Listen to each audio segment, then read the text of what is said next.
Hello everybody, welcome to the stomach of St James's Park, which is just behind us. We're running a little bit late, traffic on the A1 doing us a little bit dirty, but we got here in the end, and the Norwich City team has dropped. And Pad, we were talking so much about Milo Rashica over the last couple of days. A groin injury keeps him out of this evening's game and offers an opportunity to Christos Solis, which we didn't expect. Just give us your thoughts on that one first and foremost.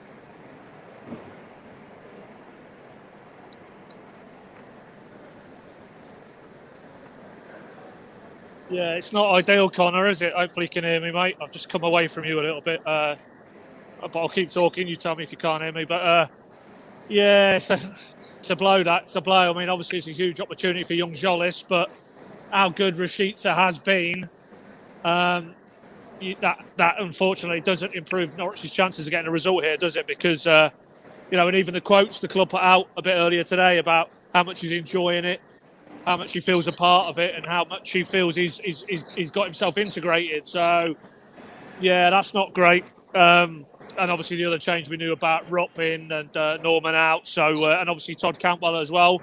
Club are reporting a COVID-related issue. We know Kieran Dowell sat out the first game, Southampton, wasn't it? So, obviously Todd, Dean will confirm a bit further detail after the game, but no Todd tonight, and obviously no Rashica. So that isn't the type of team news I think we were hoping to see tonight.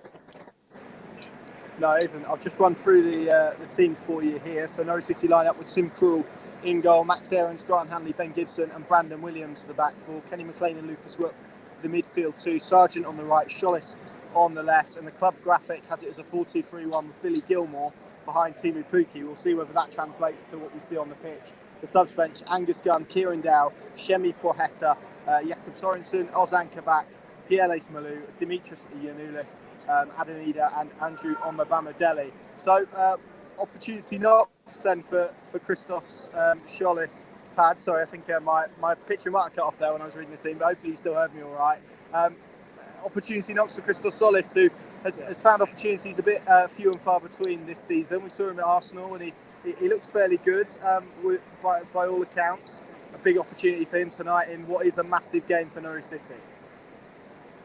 Yeah, well, as you say, we've not quite on time for when we wanted to get in the ground to do this broadcast, that's for sure. But all the way up, a radio station that is very familiar to any Norwich fan.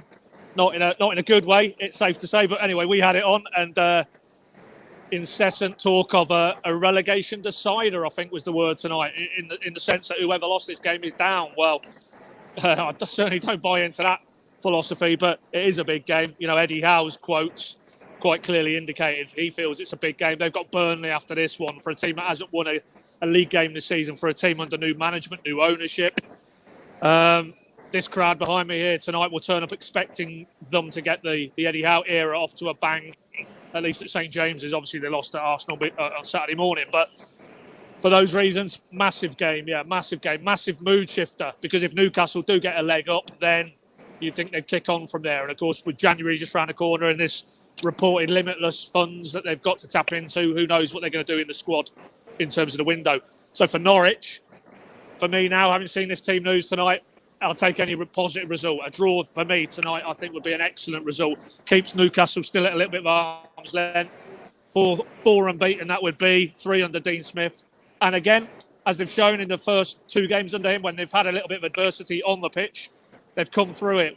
Tonight, there's a little bit of adversity off the pitch, certainly with that team news, and no Rashica, and obviously no Norman as well, which we knew about. So massive for young Solis, yeah. Surely he's chomping at the bit to really show what he's all about. I think it's safe to say he looks a little bit rawer than Rashica, which is understandable given his age and relative inexperience. But tonight, hopefully, with Dean Smith and Shakespeare in his ear, he can get on the ball and show us what he can do in an attacking sense. And I think that's how the game will pan out. I think Newcastle will try and dictate. I think Newcastle will try and control the ball and territory. But if Norwich do get opportunities on the counter, Solis with his pace is going to trouble any defence. And we saw to a degree what he did against, albeit a weakened Liverpool team in that League Cup game at Carrow Road. You get him on the ball in the final third, he'll cause problems.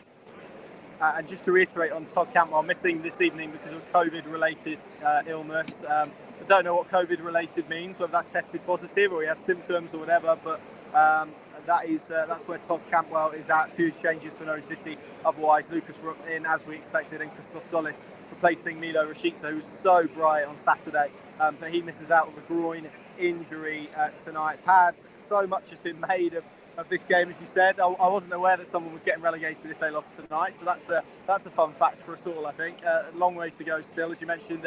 A massive week for this football club, the ground of which we stand out. It dominates the skyline, doesn't it, of this city. You can see, just as I look to my right, streams and streams of supporters. It's a really big football club in such a predicament. Really big optimism off the pitch in terms of new ownership and obviously new management in Eddie Howe.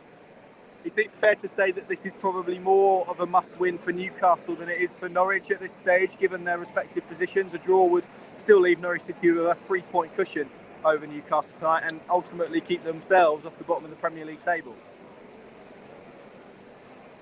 Absolutely, all day long. And when I put that to Dean Smith, maybe cannily, he said, well, yeah, of course there's pressure on them for the reasons you stated, Connor, and I mentioned previously. But he said there's also pressure that Norwich as a group are putting on themselves, that they want to continue on this unbeaten vibe with the belief and the momentum and the composure and the consistency that is looking to come through this squad. But yeah, there's no doubt tonight. If Newcastle don't get the win, you can imagine what the reaction will be from these fans behind me. And Eddie Howe, rightly or wrongly, will already find himself under pressure because ultimately, if they're still bottom after tonight and there's still a few points adrift and they've got Burnley next, that's never an easy task. And I think, I can't actually tell you which games, but I think they've got a very tough look in December, a little bit like Norwich. So, points may be harder to come by after these 2 games, which they will target, no doubt, against teams in and around them as winnable fixtures. So, yeah, I just hope basically the Norwich players, when they come out at sort of 7:25 tonight, 5 minutes before kickoff, the crowd reaction will be vociferous because they will, from the outset, be behind Eddie Howe and the new era essentially here on Tyneside. So I just want the Norwich players to embrace that, see it, as Dean Smith says, it's not a problem, it's an opportunity, or it's not, or look at it as a challenge, look at it as an opportunity. And if the Norwich players could do that, and they'll have to be good collectively as well as individually because they will get tested. They will be prodded and probed because there's no doubt Eddie Howe will be trying to use the intensity in the crowd here tonight to drive his players on. If Norwich can weather maybe an early storm, come through that, start to develop what we've already seen in these first 2 Carrow Road home games, then for me, there's something here from tonight because it is ultimately, you can boil it all down. It's a team who haven't won a Premier League game this season and the confidence won't be very high, or the belief.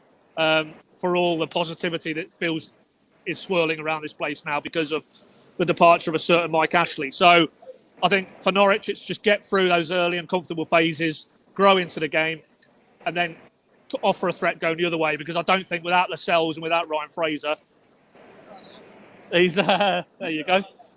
There you go. There you go, mate. There we go. What's your son? Mate, it's Norwich, mate. You don't want to be on this, mate. Norwich, mate. No. There you go. Yeah, so up the tune it is. But no, there's no doubt about it. Ultimately, bigger game for Newcastle. But if Norwich can prevail, point or draw or even a win, then everything's out open for them. Because if they can come to here with all the circus around this place tonight and get back on the coach with a point or 3 on the board, that's only going to fuel further the belief that under Smith and Shakespeare, they're building something very positive here. Yeah, we should have given her the floor. I think she'd have spoken a lot more sense than we've done in the last 10 minutes. You beat me to it, Connor. You beat me to it. Just 2 more then, Pad, before we head inside. We speak about, and we use the word opportunity. How big of an opportunity is this for Lucas Rook, who was impressive in a 55-minute cameo on Saturday against Wolves, playing in a slightly more advanced position than we've seen him. That meant Billy Gilmour reverted to kind of the base of a flat midfield 3. A real opportunity for him tonight, isn't it? Given, as we said, new man at the helm, new opportunities for people to state their claims going forward. A lot of games coming up in the next few weeks. Lucas Rook will be desperate to be a part of it, won't he? Yeah, just recap to me the midfield setup, Connor, because I only just sort of logged in and I heard you saying it was a 4-2-3. Well, that's the way the So club have lined up who's the graphic. yeah? So what we got in the two? What we got? Gilmore and Rupp. No, the two is McLean and Rupp, according to the club graphic, with Gilmore in a more advanced position. Whether that's what we see on the pitch or not, I'm not quite sure. But that's the way it's been lined up in the club graphic, which, of course, an hour to go to kick off is all we have available to us. Yeah, well, I mean, if it is that, then clearly Rupp primarily is there to screen that back four, isn't he? And I think you can do that. You know, my mind always goes back with him to the FA Cup tie 2 seasons ago against a Manchester United team where he played probably for the first time in that screening role, and his reading of the game, because he's an experienced operator, you know, that for me isn't something that is beyond him. And I think also I quite like if that is the way they go, that Gilmore's in a bit more of an advanced position, because I think conversely Gilmore defensively, that's not his strongest suit. I know he played slightly deeper on Saturday when Norman went off, but I think getting him further forward and trying to connect the dots to Jolis, to Pukki as well, it is probably a better use of that man's talent, no doubt about it. So, we said it on the Insta as we drove up tonight. For Rupp, personally, massive, because we don't know when Matthijs Norman is available again. And if he can build on what he showed on Saturday at Carrow Road, you know, could have scored, could have had a couple of assists, very eye-catching introduction from the bench. If we see more evidence of that tonight, then Lucas Rupp is firmly in the conversation for a place in that midfield. Go on then, Pad. Finally, I know you've kind of spoiled it on Instagram how you see this game going, but there'll be a lot of people on here itching to know your predictions. So give that to us, and then we better head inside and do some work, I suppose. It's some proper work, yeah. Well, I said 2-2 prior to knowing that there was no Rashica tonight. I think that does inject a degree of uncertainty throwing Jolis in. Yes, a very talented young boy, but still a young player, totally inexperienced at this level. So I still think maybe draw, but maybe not. Or 2-2. I'm going to go 1-1, mate. Yourself? I think I'm probably edging for a draw as well. I was a bit more bullish on the Instagram live, but that was earlier in the day. And as you say, you get closer to kick-off, and I think the optimism dwindles a little bit. So I'm going to go for a 1-1, which, to be fair, I don't think is a particularly bad result for Norwich. So we'll see how it transpires. Right, me and Paddy are going to get ourselves in St James's Park. Pinkin.com, of course, the place to go. All your usual match coverage, match blog, analysis and reaction to this big game at St James's Park as well. Norwich City, a win tonight would be massive, wouldn't it? Thank you very much for watching. Thanks for persevering despite us running a little bit late. I hope we got this to you okay, and we'll see you again